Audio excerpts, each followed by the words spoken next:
In my last video, I told you this table was worth $1,499,000, and yeah, that wasn't exactly true. But this table is real, and every part of it was built with a purpose, because this didn't start as a table.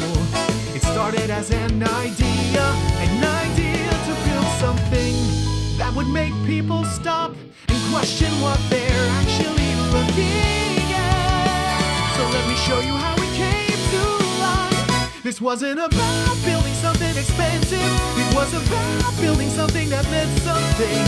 Something that could take everything I talked about in that last video and turn it into something real. Because for me, building has never just been about making furniture. It's problem solving, it's pressure, and sometimes it's the only way to make sense of things that don't make sense.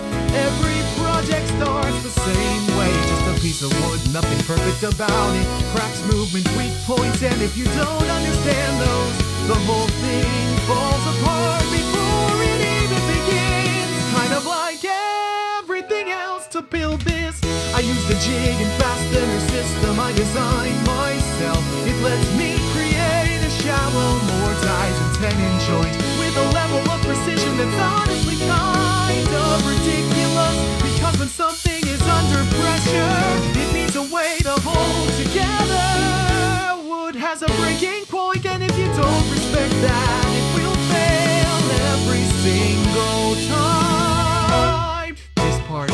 This is where everything matters.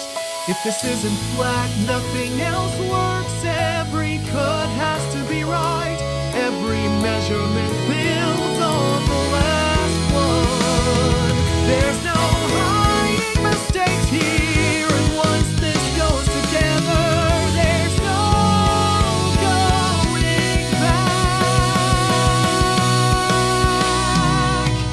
back. This is the moment where it either holds or it doesn't.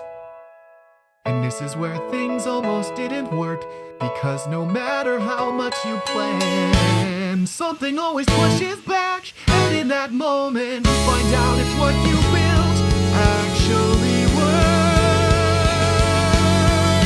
And then everything changes.